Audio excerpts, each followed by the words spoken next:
À luz de tantos benefícios que nós recebemos, a única resposta que podemos dar é a gratidão. Gratidão a fim de sermos unidos. Para que essa união seja alcançada, é necessário que a humildade permeie nossos relacionamentos, visto que a humildade é a chave da unidade. Vamos nos voltar para Filipenses. Esta é a exposição de número 20 que nós estamos fazendo na sequência. Adentramos o segundo capítulo, vamos para a segunda unidade do segundo capítulo. Vamos ler a partir do versículo 5, Filipenses, segundo capítulo, versículos 5 a 8. Filipenses 2, acompanhe na sua Bíblia, eu leio a partir da ARA. Filipenses 2, 5 a 8. Tende em vós o mesmo sentimento que houve também em Cristo Jesus. Pois ele, subsistindo em forma de Deus, não julgou como usurpação ser igual a Deus. Antes, a si mesmo se esvaziou, assumindo a forma de servo, tornando-se em semelhança de homens. E reconhecido em figura humana, a si mesmo se humilhou, tornando-se obediente até a morte, e morte de cruz. Pai querido, fala aos nossos corações, abre as nossas mentes, Pai. Repreendemos toda atividade de distração, repreendemos toda atividade satânica que vise tirar as nossas mentes do foco da Tua palavra. E pedimos que com avidez nós possamos recebê-la, entronizá-la nos nossos corações e obedecê-la, em nome de Jesus. Amém. Nos versículos anteriores, no início do capítulo 2 de Filipenses, nós já vimos que Deus deseja ardentemente a unidade da igreja. O Pai Celeste deseja que seus filhos vivam em paz, em harmonia e amor. Na carta que estamos analisando, Paulo insiste que os filipenses sejam unidos. Por que deveriam ser eles unidos? Você pergunta. Porque eles receberam enormes benefícios, como visto no primeiro versículo, Filipenses 2:1. E eu vou parafrasear, você pode acompanhar na sua Bíblia, eu vou parafrasear aqui numa versão minha mesmo. Aqui, Filipenses 2:1. A frase retórica é a seguinte: vocês têm recebido encorajamento por serem cristãos? Vocês têm recebido consolação no amor de Jesus?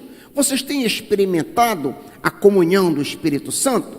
Vocês têm usufruído do amor cristão uns pelos outros? Então, completem a minha alegria, sendo unidos. Completem a minha alegria, a minha felicidade, sendo unidos. É o que Paulo está dizendo. No versículo 2, Paulo apresenta 4 elementos da unidade espiritual. Acompanhe comigo: ter o mesmo pensamento, o mesmo amor, a mesma alma e o mesmo propósito. Agindo assim, a igreja dos filipenses seria gloriosa. Olha aí o versículo 2 comigo. Completai a minha alegria pensando a mesma coisa, tendo o mesmo amor, sendo unidos de alma e tendo o mesmo sentimento. Para que possamos ter esse tipo de união, a humildade é essencial. Afinal, a humildade é a chave da unidade.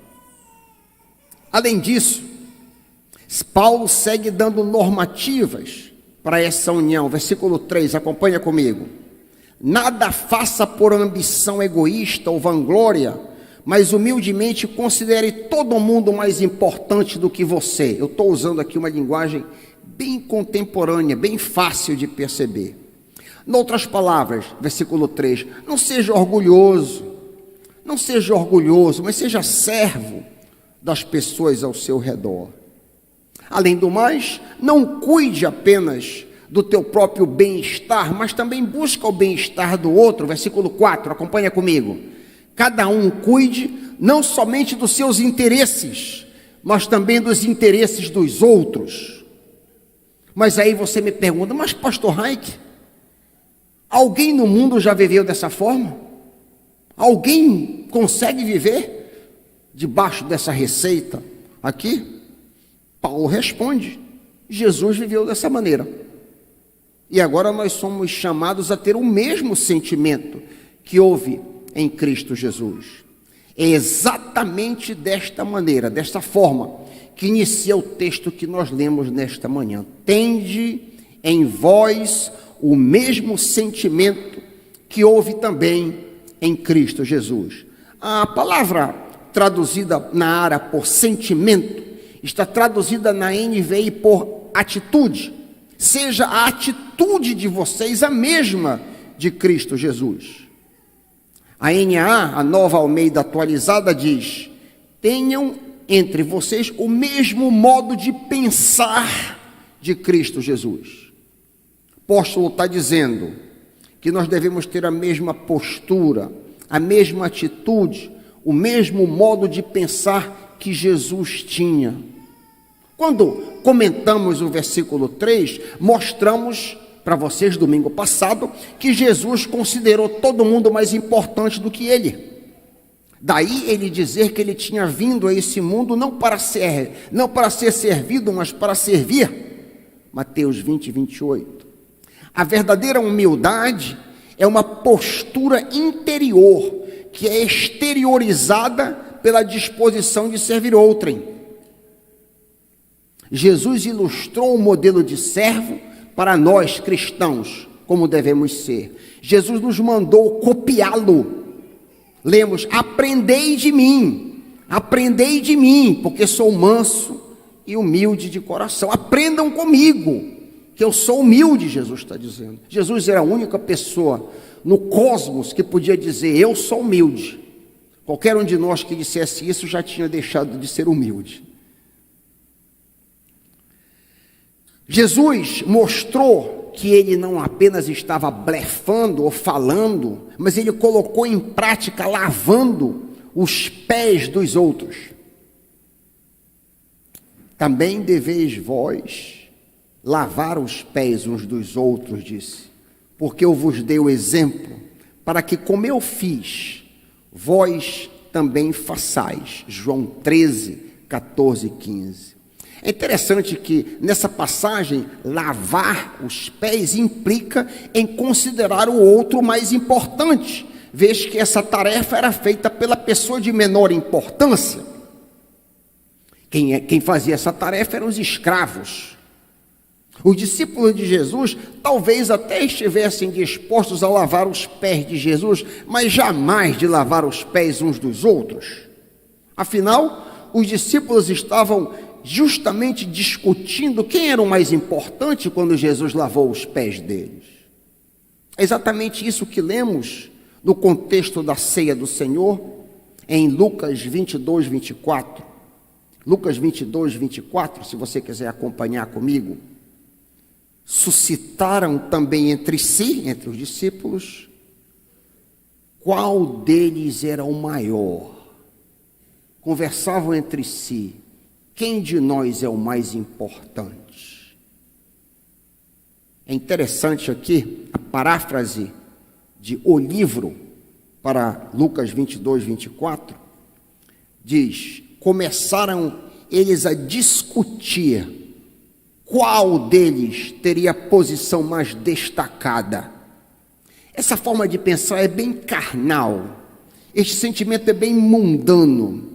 É assim que eu e você, é assim que todos nós pensamos naturalmente, se nós não aprendermos com aquele que é manso e humilde de coração, o Senhor Jesus. Esta, por sinal, não é a primeira vez que os discípulos debateram entre si quem era o mais importante. Lemos em Lucas 9,46, de uma outra ocasião. Lucas 9,46. Acompanha comigo, tu lestes Lucas 22, volta algumas páginas, Lucas 9,46. Levantou-se entre eles uma discussão sobre qual deles seria o maior. Jesus, conhecendo seus pensamentos, tomou uma criança e a colocou em pé a seu lado. Então lhes disse: quem recebe esta criança em meu nome, está me recebendo. E quem me recebe, está recebendo aquele que me enviou. Pois aquele entre vocês que for o menor, este será o maior. Que coisa interessante, meus irmãos. É muito interessante que o maior, o grande aos olhos de Deus, é pequeno aos olhos de si mesmo. Eu vou repetir isso. Aquele que é grande aos olhos de Deus é pequeno aos seus próprios olhos. João Batista, primo de Jesus, foi considerado grande aos olhos de Deus. Lucas 1,15.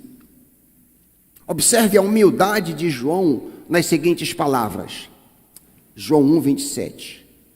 Ele, Jesus, João falando, é aquele que vem depois de mim, cujas correias das sandálias não sou digno de desamarrar. João Batista era um homem humilde. E por falar no Batista, vale muito a pena repetir um ponto que eu já fiz aqui domingo passado. Humildade verdadeira tem pouco a ver com exterioridade. Humildade verdadeira tem pouco a ver com exterioridade. Observa comigo o seguinte contraste. Presta atenção nesse contraste. O humilde João usou roupa barata de pele de camelo. Mateus 3,7.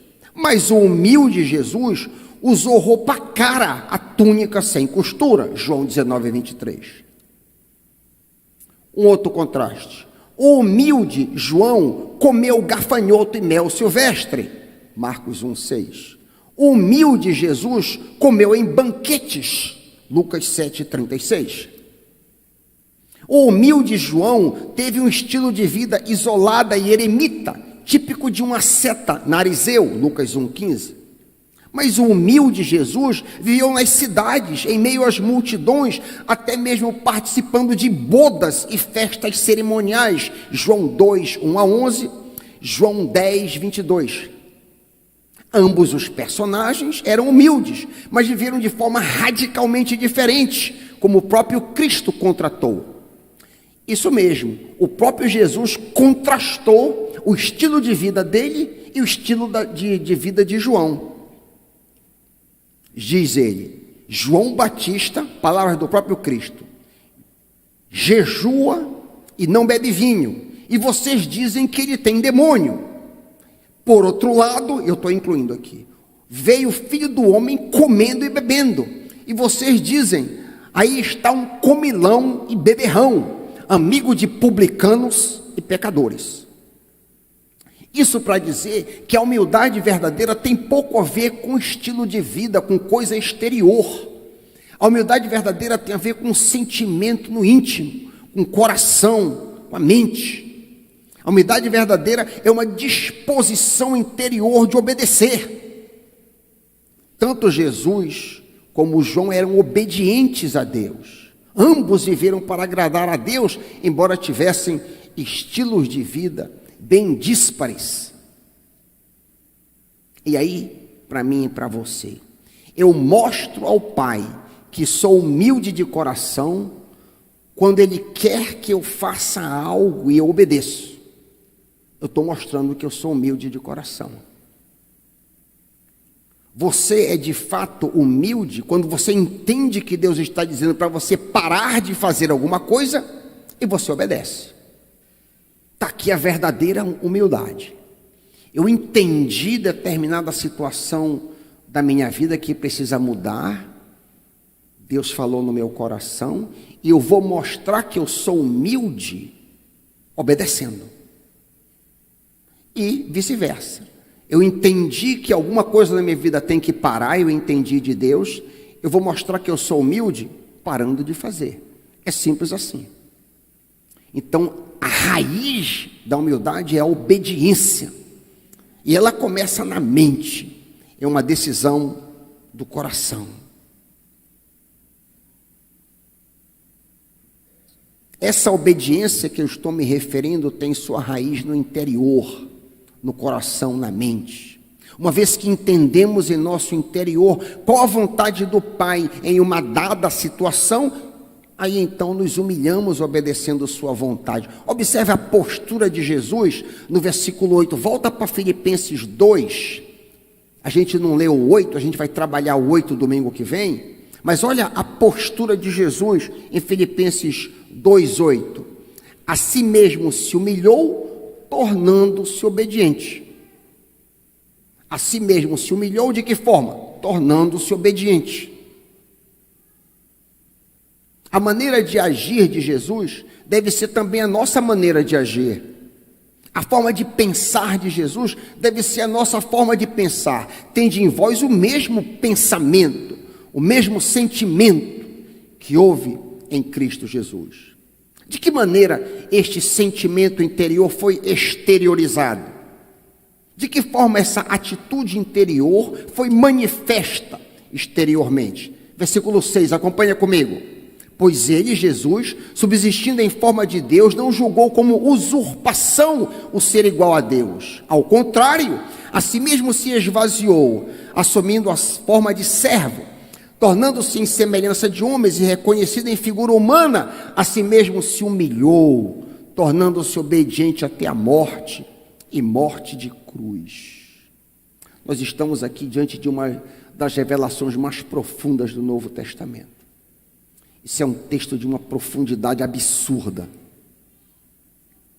A Nova Bíblia Viva faz uma versão sensacional desses versos 5 a 8. Por acaso, quem aqui tem a Nova Bíblia Viva em casa? Alguém tem a Nova Bíblia Viva?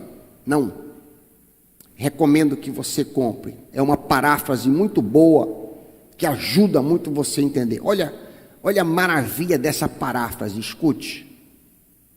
A atitude de vocês deve ser semelhante àquela que foi mostrada por Jesus, que embora fosse Deus, não exigiu nem se apegou a seus direitos como Deus, mas pôs tudo de lado, seu imenso poder e glória, ocultando-se sob a forma de escravo e tornando-se como um homem. Ele se humilhou mais ainda, chegando ao ponto de sofrer uma verdadeira morte de criminoso na cruz.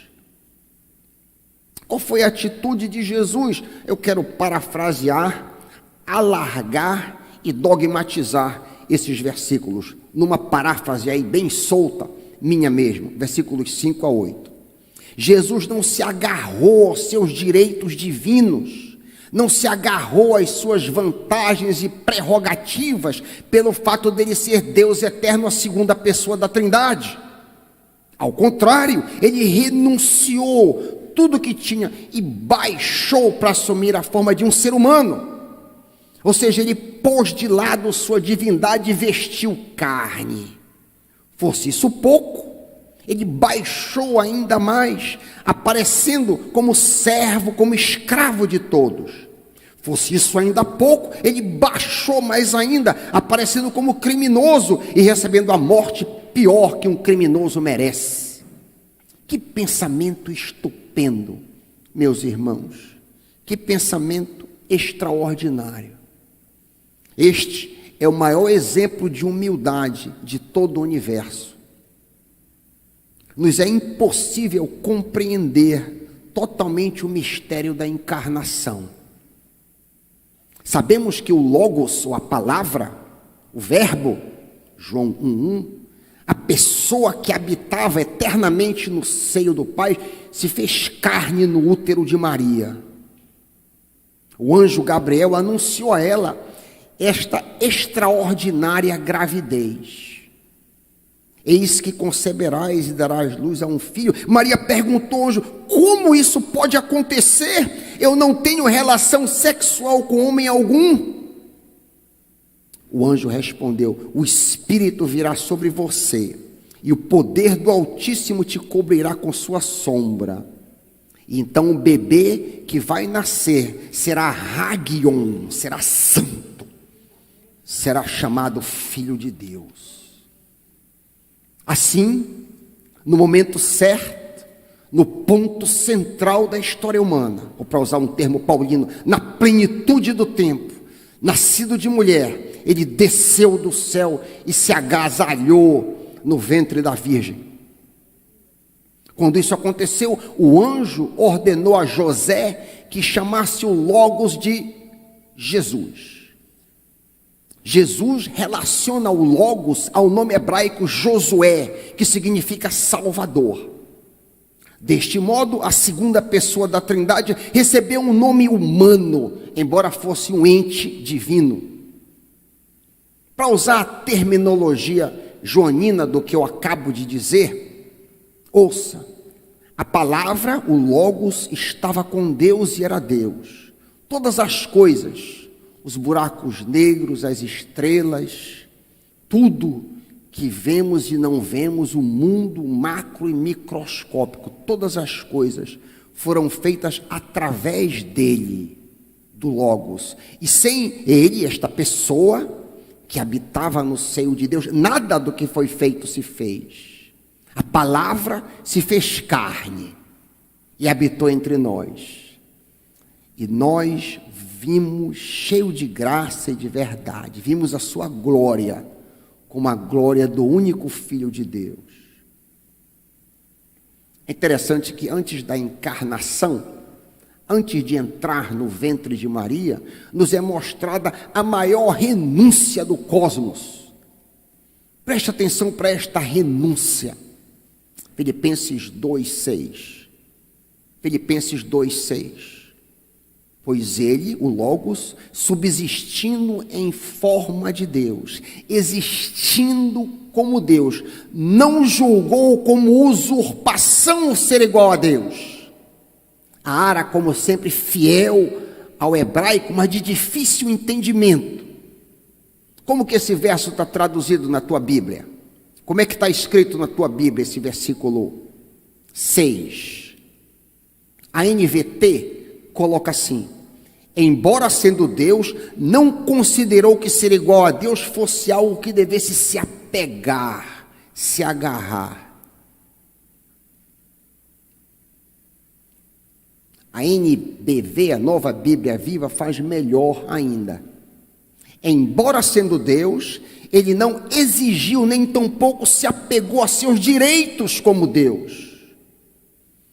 Para considerar esta renúncia no seio da Trindade.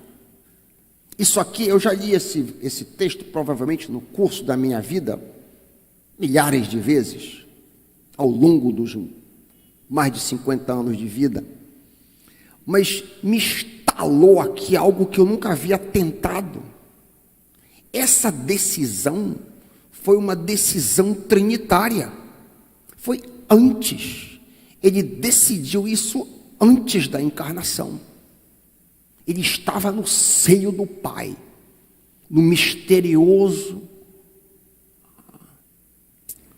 seio do misterioso Deus eterno, quando ele renunciou os direitos que eram dele, por causa de amor. A segunda pessoa não se agarrou às suas prerrogativas, sim, o Logos abdicou daquilo que era propriamente seu.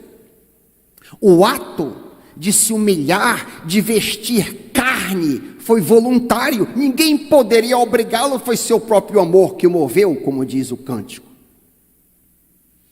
Atente para o fato que a obediência relatada mais à frente, versículo 8, tem a ver com o homem Jesus, não com o Logos eterno, para que não haja confusão. Daqui a pouco a gente vai cantar um cântico e você pode ficar confuso se você não fizer essa distinção. A distinção entre o Logos eterno, a palavra eterna, e o homem Jesus no tempo.